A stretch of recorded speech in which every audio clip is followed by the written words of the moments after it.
What is up, guys? Today I'm going to be talking about a niche scenario that you might find yourself in, and that is when you get this awkward shape OLL, plus you have a CP where you can do sexy sledge to solve the corners.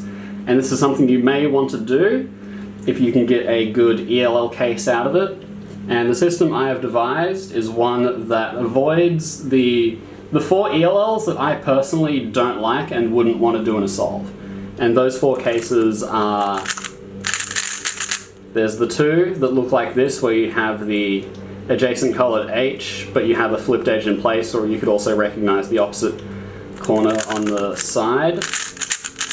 And the other 2 cases that I don't like getting are these cases where you have the adjacent edges with opposite colors, but you have either the opposite color thing on the side or the flipped edge, depending on how you recognize it. So those are the 4 ELLs that I personally do not like and would not ever want to do in a real solve, but everything else I would be pretty happy to get, especially if I could do a fast CLL beforehand. And with this case in particular, there are 2 good CLL algs that you could do. You could either do sexy sledge like that, or you could do the fat version of sexy sledge. So there are 4 subsets of cases that you can get, and it's relatively easy to recognize which case you have. These cases all don't have any sort of block, and you have adjacent colored edges on the top.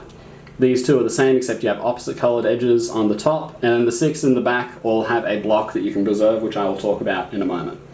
But for now, with these cases, if we want to avoid those ELLs that I mentioned, when you have these adjacent edges, you want to do the fat variant of sexy sledge, which is pretty intuitive since doing that version of sexy sledge preserves the edges you have on the top. And in my opinion, all of the adjacent edge cases where the colors on top are also adjacent are pretty good. So like this one, there's this alg, there's a bunch of others that are really good. I might have to switch to a better one. And then if you do the same thing in this case, you get this case, which is also pretty good. There might also be a better alg for that. I haven't learned new ELLs in years. And then this one, if you do that, you get this case, which is also pretty good. And then for this one, you get actually a 3 cycle of edges, which is really, really good, since it's just a 7-move MU-gen alg. Now, if you don't have any blocks and you have opposite colors, then you don't want to preserve those opposite colors using the fat sexy sledge, since you risk getting one of these really bad ELLs. So instead you'll want to do the normal sexy sledge, and then you'll either get like this case, or for this one, you will get this case, which is also quite good.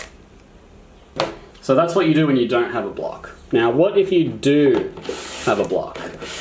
So there's basically 2 places the block can be. You'll either have a block here in the front, or you'll have a block in the back, like so.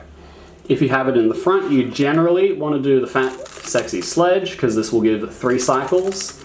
There is one case where doing this will give you a 2 flip, which you may or may not want to avoid. For simplicity's sake, I think it's fine to take a 2 flip. I don't think the algs for these are too bad. But if for whatever reason you want to avoid it, it's not too hard to recognize for this one. You can kind of just see that if you do a fat sexy sledge, you're going to preserve this flipped edge here. So you could just do normal sexy sledge instead, just using a little bit of simple recognition and get a 3 cycle instead. But if you want to simplify, that's fine too. The 2 flips really aren't too bad. But yeah, in general, when you have that block in the front, you want to be preserving it using the fat sexy sledge, and that will give you good ELL cases. And then finally, if you have this block in the back over here like so, you would want to do the normal sexy sledge. And if you know how it works on a regular cube, obviously it preserves this block. And in 2 of these 3 cases, it will give a 3 cycle. So here you could do that, and then you get a good 3 cycle. Here you do the same thing again, and you get a good 3 cycle.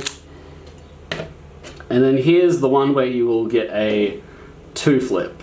So for this case, you could recognize that if you have the block here plus opposite edges, then it's better to do the fat sexy sledge, and I think this one's a bit easier to recognize than the previous.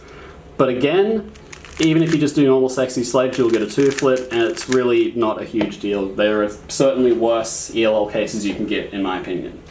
So there you go, there's a little idea for what you can do for that specific scenario. Let me know what you think in the comments. Let me know if you want me to do more videos like these. I find these pretty fun to do. I would like to make more, I guess, like beginner, intermediate friendly tutorials, but I feel like I've kind of made most of them already, and I kind of just want to make new content. So yeah, let me know in the comments if you want more of this, and also let me know in the comments if there are any specific OLL scenarios or like OLL CP scenarios you want me to lab out, and I'll post it to YouTube. So there you go. Thanks for watching, and I'll see you in the next one.